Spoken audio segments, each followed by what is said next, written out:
Assalamu alaikum warahmatullahi wabarakatuh, everybody. I'm Preacher Mars, host of the SOS, the Shout Out Show. I hope you're having a fabulous Tuesday. If not, there's still some time left in this day to turn it around. Peace and blessings to all of you who are having a great day. I want to give a shout out to Brother Nick Cannon, who lost his 5-year-old son. I'm not going to sit up here and say, hey, I know how you feel. I cannot possibly fathom the loss of a child by a parent. But I would ask on this show that we do send out prayers to Brother Nick and his family. This was his seventh child, the youngest of the seven. And I think his name was Zen. I'm not sure. Sister Tana sent that over. So duas out to the Cannon family and hugs, hugs, hugs. I also want to begin this show by prefacing that the things that we're going to talk about in terms of the title, don't sleep on the far right GOP bromance. There's going to be a little bit of historical narrative that I'm going to share with you. And what I'm going to share with you is the fact that, brothers and sisters, we're here for a reason. We're here for a reason. And the reason may not be what you're thinking.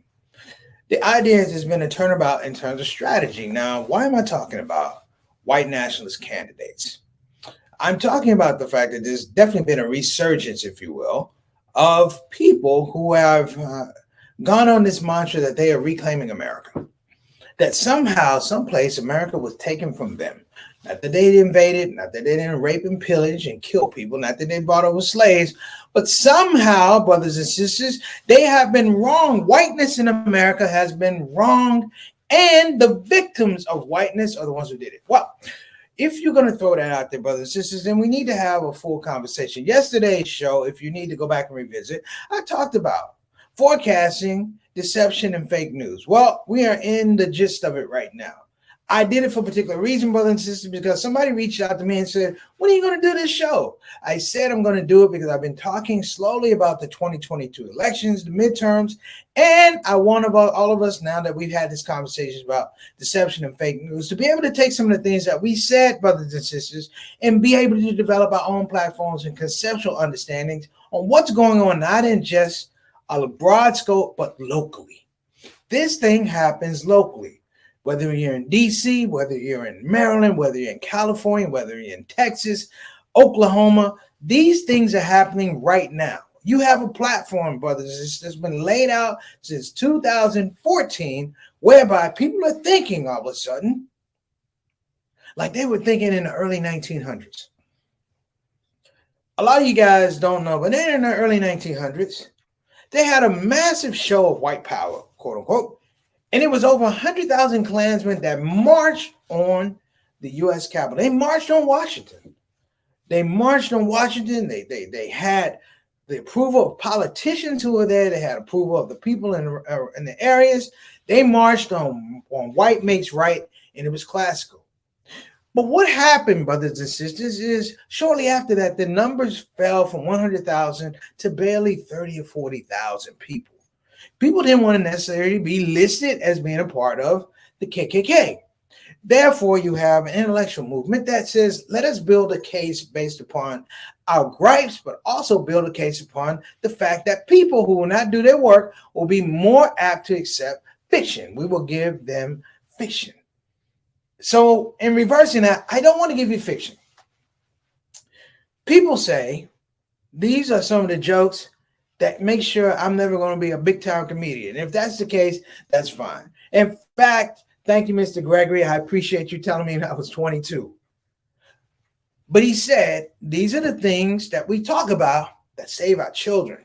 And I'll balance that off and save the people, or share in somehow giving information that uplifts our people and make sure that we're not caught blindsided by some of the old tricks. Now, I'm going to break this thing down as best I can to let you know how you can deal with it in your space. This is not a linear conversation in any regards. This is a larger conversation in terms of what we can do, what you can do, what I can do, or what I've been thinking, what we could be doing together. Because this whole thing, white nationalist candidates, it should scare you. It should put a bee in your bonnet, because you know, brothers and sisters, as sure as I'm putting it up here and talking about it today, It's been going on for 3, 4, 5 years. The idea that you can present something to people who have been summarily and objectively cast as weak-minded and dim-minded and prone to emotion and fear, if you give them a platform that they feel like is their platform and it does not have the rudiments of truth, the rudiments of logic, the rudiments of reason, and you allow them to operate on nothing but emotion and nothing on misinformation, guess what, brothers and sisters? You get 2021 heading to 2022. This is Preacher Moss, the Shout Out Show. We're going to get started. Hit me.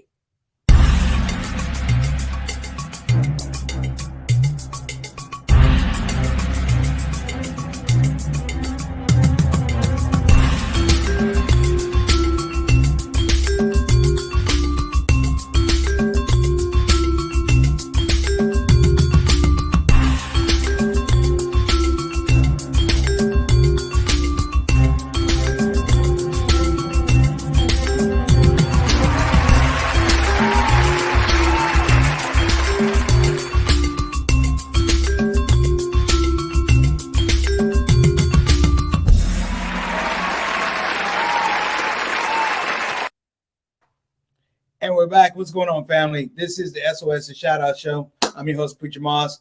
That's not what is important. What's important that you tuned in for this bit of time. I have a big announcement as well. We have broken 200 subscribers. We're at officially 202. Whoever those 200, those two people are, we appreciate you. Thank you very much. So let me get to this without fail. First of all, again, we want to shout out the Cannon family. Tragedy. Allah knows best. But I also want to make sure that anybody's going through some hardships. I know a good friend of ours, Sister Muhammad, she lost her mother-in-law. I mean, we've made those announcements, and it's sad that it happens around the holiday season, but you know, it happens. It's not to demean, not even demean, but in any regards, take away from the significance of it. But I also think that we also need to be a lot more cognizant of people. And in our religion, there's a thing that's talking, you're supposed to visit the dead. You visit the living, you're supposed to visit the dead. So I'm going to take this as an opportunity to say, you know what, make sure you visit your loved ones who have passed away. Visit them in prayer, but also visit them in the spots where they've been laid to rest. I'll leave that part alone. Let me go ahead and get to my Shout Out Show family. We have quite a show today. And I am going to ask right up front, brothers and sisters, that you give me a little latitude, because while I'm all of 54 years old, this thing that we're going to talk about, when you do the research, it just goes back and back and back and back. So I'm going to pick it up in the 1800s and try and bring it through to where we are right now, inshallah. So before we get that, let's go ahead and get into our comment section, our Shout Out Show family. First up, we got Sister Mary Moss. What's going on, Mama Son? She's saying having a great day. Have a great day, SOS family. Absolutely. We appreciate you. You guys notice Mom has gotten better on that keyboard. I didn't want to say nothing because I might jinx it. Okay, thank you so much, Mom. We appreciate you. Next up on the Shout Out Show, we got Sister Ree. What's going on, Sister Ree? You know, you came in second behind Mom, but I didn't want to say anything. We appreciate you, Sister Ree. You keep cooking. I got a picture I'm going to send you after the show. I want you to check it out and let you know you have my full support for this idea. All right, so shout out to you and Brother Derek and Brother Jawan. Appreciate you. Next up, what is the show without Altaf Rashid coming all the way from Toronto? What is the show without our quality control person from Canada, making sure that we're putting together a good show, and the platform is solid? What's going on, Brother Altaf? Wa alaikum assalam wa rahmatullahi wa barakatuh, brothers and sisters. Our Canadian ambassador, Mr. 6 o'clock, straight up, straight down, on time. Appreciate you tuning in today. Thank you. Next up. Oh, and here's my sidekick, my road buddy, Mr. Johnny L. Thomas, better known as JT. JT, you know, we talked about this, I think, about 3 weeks ago. And from that conversation, I started doing a little research, man. I hope you will jump in on some of this conversation. Maybe we'll have some other people, Brother Eric, Brother Bilal, Brother Salahuddin, who will jump in on this subject. I'm inviting everybody to jump in, because a lot of times we talk about this whole idea of white nationalists and things like that. You know, we're speaking from a space where, in some regards, if you don't have the homework, you're not any smarter than the white nationalists. You are working from a guaranteed deficit, a very pronounced deficit, if you're just going from emotion. If you're not looking at some of the breadcrumbs, some of the literal and social breadcrumbs that have been led up to this point in time, you're going to miss parts of this presentation that I'm trying to give you. And I'm trying to give it to you, brothers and sisters, because guess what? These people are not the smartest folks in the room.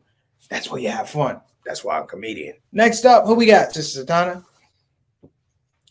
Sister Fatana, so you got me up next, our consultant producer. Thank you so much, Sister Fatana, for making this possible, bringing this whole thing together, being able to work. Look here, no strings, and look. That's right, brothers and sisters. I don't have any strings. Sister Satana is running it back. In fact, if she didn't want to hear me right now, she could mute me, and the rest of the show would be ruined. But she wouldn't do that. We appreciate you, Sister Satana. Thank you so much. And we got Sister Ika. Wa alaikum assalam wa rahmatullahi wa barakatuh. Sister Ika has not been on the show in a while. We hope that you are feeling well. She's on rebound. Make sure you have du'as sent out to her in Depok, Indonesia, checking in on the show.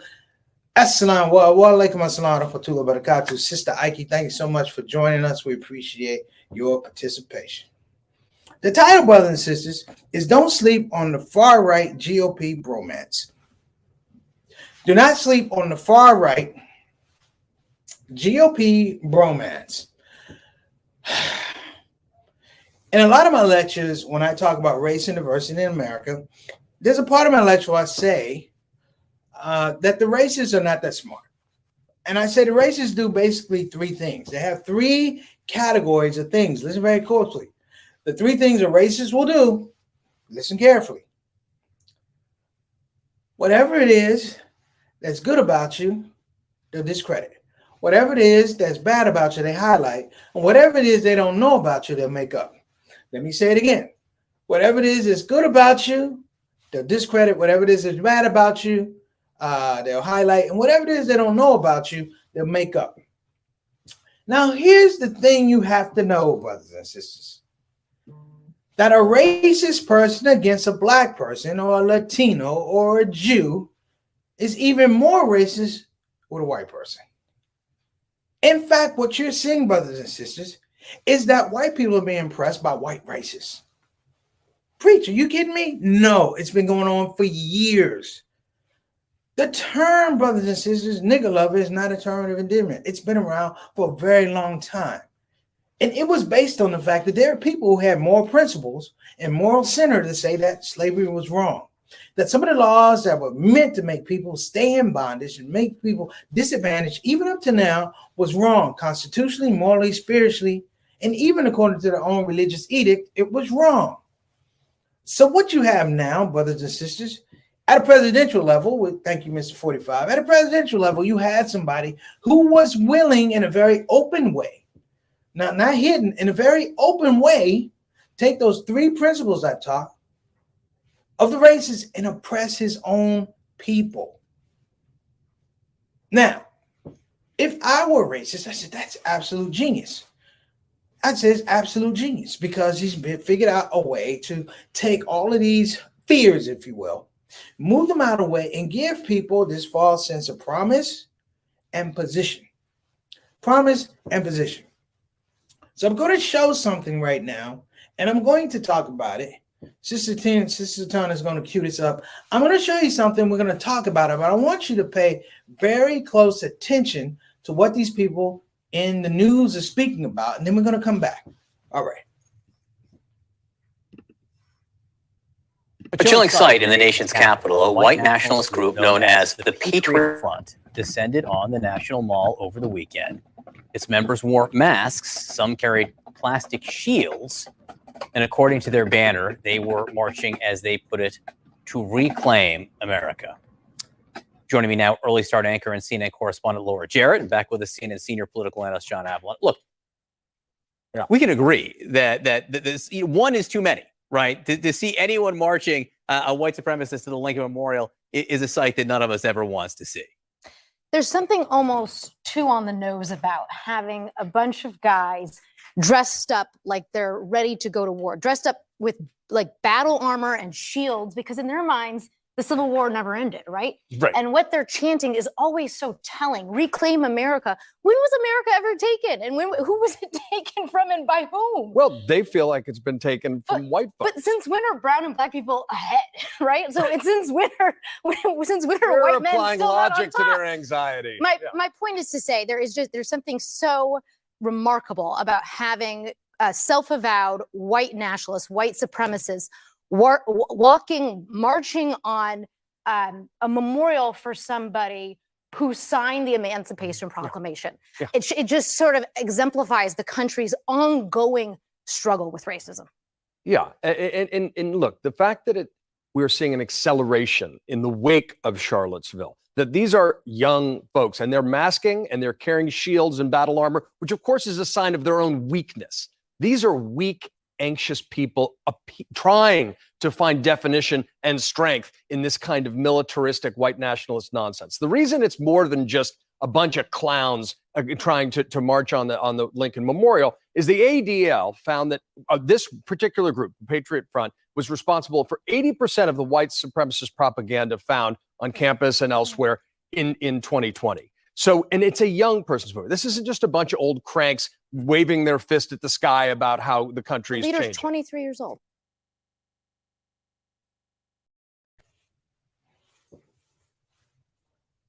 Okay, so let me give you a breakdown. Now, I may be being hard. I may be even wrong. But there's something definitely wrong with that picture. Not just the picture of the white nationalists marching on the Lincoln Memorial. It's the fact that you had 3 white people sitting at a desk talking about this with almost a sense of frivolity. No indignation. They think it's a joke. Because here's the fact, brothers and sisters, that those white kids in those uniforms in those mosques, the uniform says, brothers and sisters, that they are framing this thing not as a movement, but as an army. What you saw January 6th was a very unorganized army. Nobody was in charge. The general didn't show up for the war. That would be Trump. But the thing I want you to know is, as they laugh, they're in their 30s and their 40s. But the kids who are doing the marching, the youth, they're not just 21 years old. They're 18, they're 17, they're 16. This thing permeates all the way down into our educational infrastructure that we're fighting right now. You have a generation, brothers and sisters, in the next 3 years, if the educational curriculum bows the way that certain people wanted to, you're going to start educating generations of kids who don't know about slavery, who don't know about the dark history of how America really became America, who don't know about DACA, who don't know about Martin Luther King, who don't know about Freedom Liberation March, who don't know about women's rights. You have this whole thing, brothers and sisters, while they're talking about kids in masks, they didn't talk about the larger picture. Because when you talk about people marching, let me break this down. All the people in that video who are marching, I guarantee did not come from Washington, D.C. or Virginia or Maryland. They coalesced from around the country. Now do your homework. Look at what we have here. We have California trying to put out white nationalist candidates. We have Arizona. What do you know about California and Arizona, brothers and sisters, particularly up north? Up north, when you're talking about this, I want us to be really clear. Northern California has a lot of issues with far-right extremists. You can look at Wisconsin. All of these cities, brother, all these states, brothers and sisters, were in play in the last election. So I say, understand the far-right GOP bromance, brothers and sisters, but because before you had this thing, the GOP had another split personality. That split personality is called the Tea Party. And the Tea Party offered the same, I want to say, lighter argument that the far right does. They didn't have the gravitas that we had in the Trump years to say all these outrageous things because they did not have a leader who they identified with and summarily gave them example to do so. So there was some sense of decorum back then with the Tea Party. But the Tea Party, brothers and sisters, was at that point in time the far right. The evangelicals were part of that, but it wasn't extreme. It was still a party of ideas. Now it's a party of intimidation. The GOP finds himself in the same situation that they found himself with the Tea Party, which was they realized we're not the Tea Party, but we need the Tea Party to win elections. We need the anger. We need the misinformation. We need the emotional outpouring of these people to tip elections. So this is a clue, brothers and sisters, a very strong clue that something is brewing in all these countries around, not countries, I'm sorry, all the states around the United States. And if you want to really, really get specific, this is forecasting. If you run a white nationalist candidate that identifies with a white nationalist candidate, he or she may not win. Hear me now. He or she may not win, but it brings to the forefront the plausibility of their arguments. In many cases, they're not trying to win.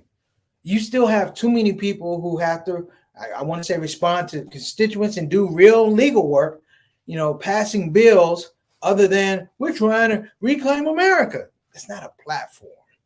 That's a battle cry. And if we're going to be even more serious about this, brothers and sisters, we have to figure out what we're going to do for all these people who are literally, look at it, thinking they can run for political office. Now, I'm going to say something, and I hope it resonates correctly. These people that we're talking about, they're not the smartest people in the room. In fact, the smartest people in the room are not in the room. They are the people who are writing policy, hoping that these people exact this policy and execute this policy because it's beneficial to them. It's sort of like, when there's a war and rich people's interest is at stake, brothers and sisters, they don't send rich people from their family to go fight the war.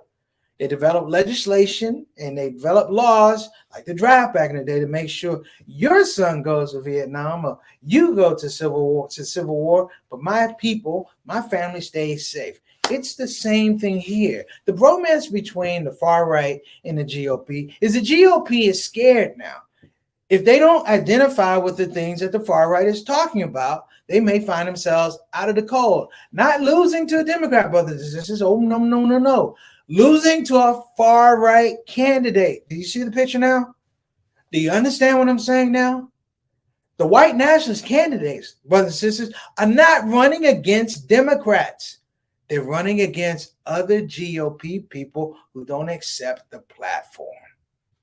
Ooh, I told you guys what racists do to black people. We've been knowing that for years. But isn't it interesting what white racists do to white people? It's delicious. So let me throw this out. What do we do? What do we do?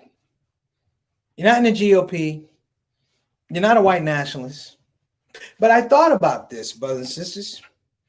And I believe, in some regards, it has little teeth. Just like the people who covered themselves up in March. And throw this out here too, brothers and sisters. The last two marches that have come through, there was another march before. There's one in Philadelphia, if you remember correctly. I think I showed that video. But there was a march in Philadelphia of this same group.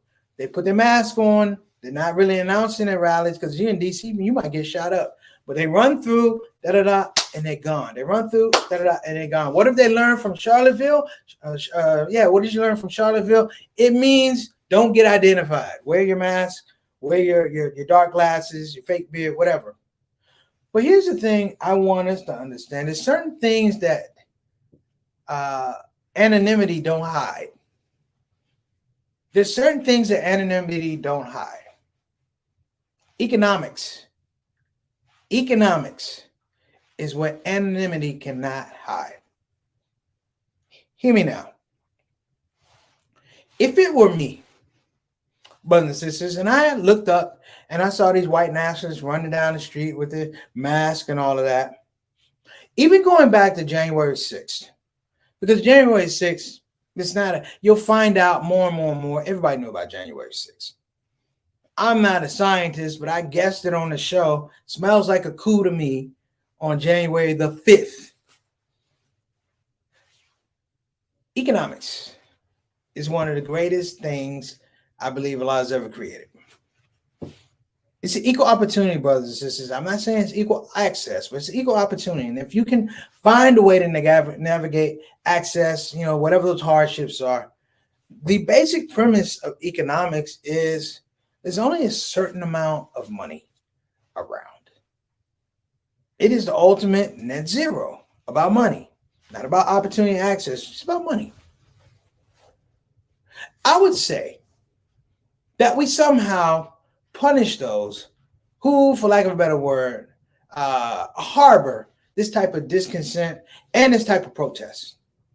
I would say the next time we're in Washington, D.C., brothers and sisters, that all the shops, if you will, where they march in front of these shops, I would ask everybody in the Maryland, D.C., Virginia area to openly boycott those shops for the next 6 months. Don't go in. Don't go into the hotels. I would say don't even go into work. Crash the tourism, brothers and sisters. Crash the tourism. Crash the infrastructure of what rich people count on, which is this, like I talked about yesterday, permissibility to oppress.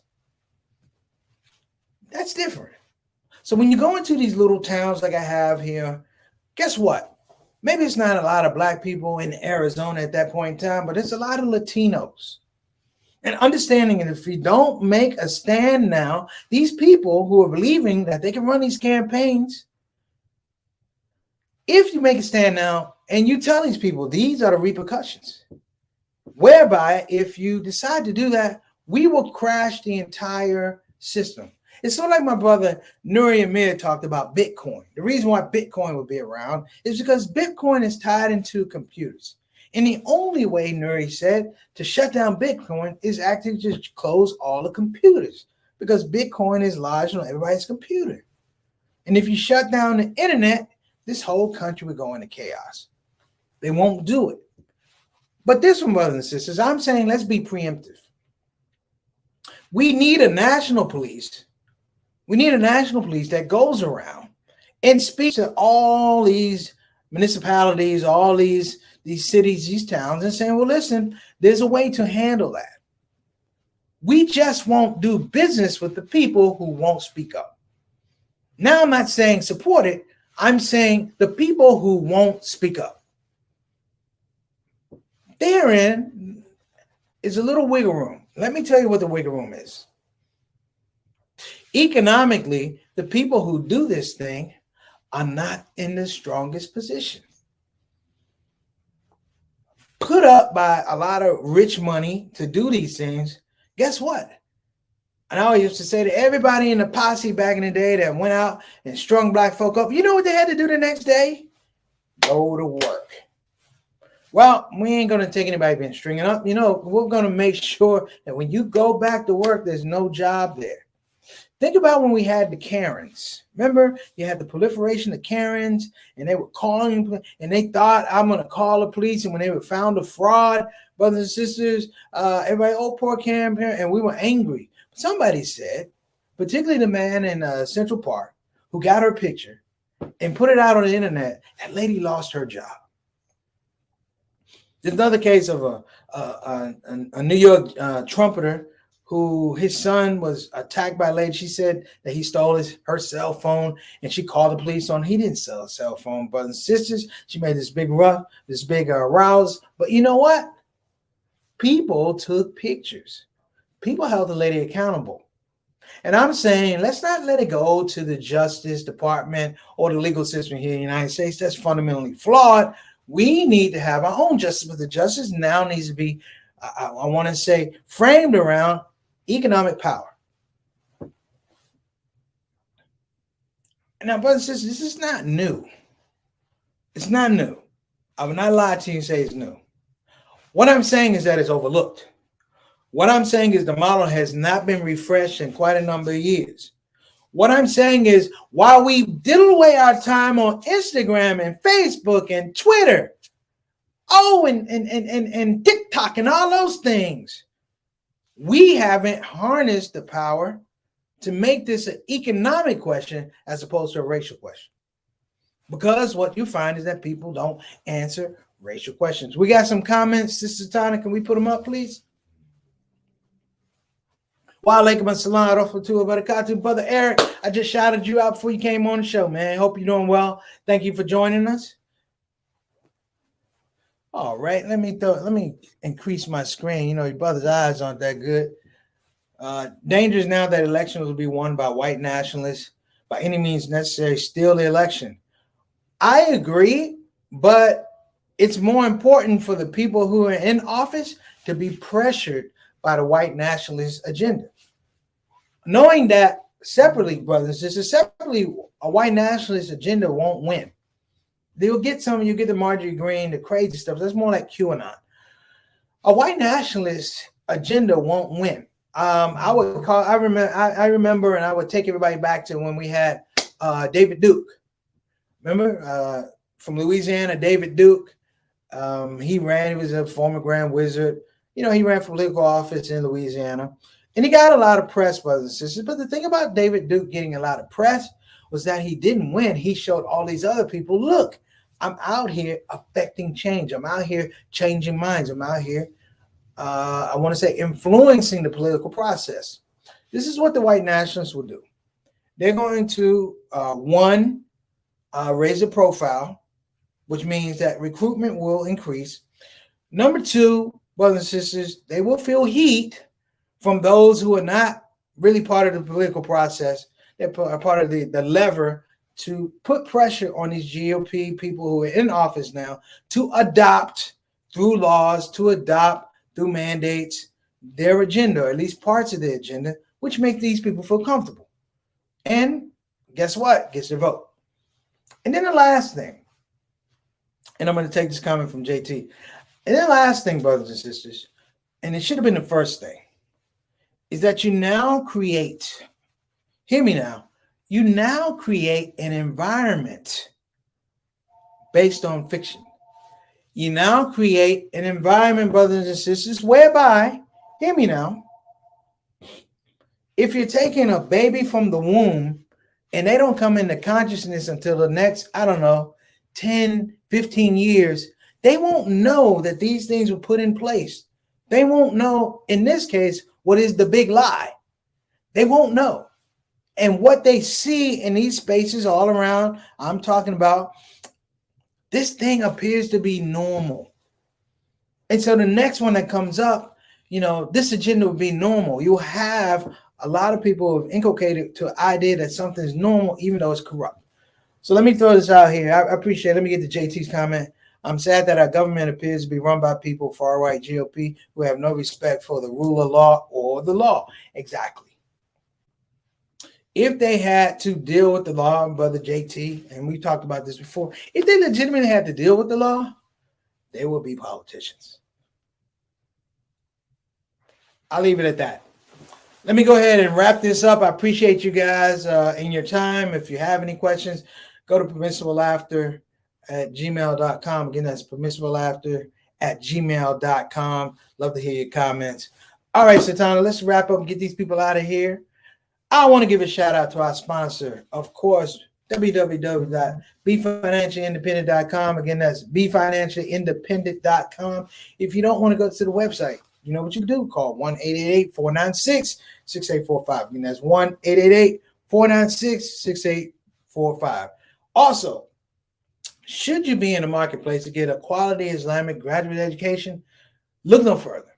Bayan Islamic Graduate School is on the horizon and rising up, brothers and sisters. I say go to banonline.org, and that's banonline.org, with premium programs, Islamic law, Islamic studies, Islamic education, and one of the top programs, Masters in Divinity, with a focus in Muslim chaplaincy. You don't want to miss it. Go to banonline.org. And we want to give a shout out, of course, to our newest person, our newest sponsor. We love Brother Jazz Saeed looking out for us. You got to look up, brothers and sisters, Community Urgent Care. Again, that's community urgent care. I want you to go to convenience. I said community. Oh my gosh, I'm tired. I mean convenient urgent care. Make sure you check them out. CUC.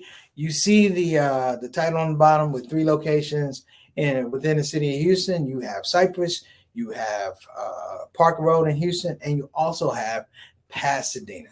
Listen, that's our show. You guys have been amazing. I appreciate you. You know what? Think about what I'm talking about. I'm trying to be proactive.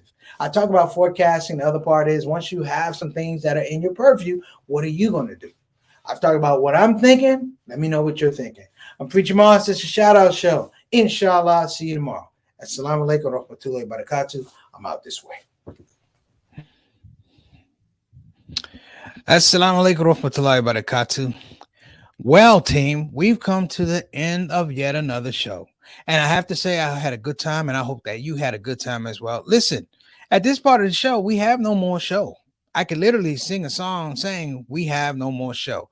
However, to spare all of us that embarrassment and chaos, I'm just going to say, please join us tomorrow here on the Shout Out Show, Monday through Thursdays, and every first Saturday, we do our Saturday Spotlight.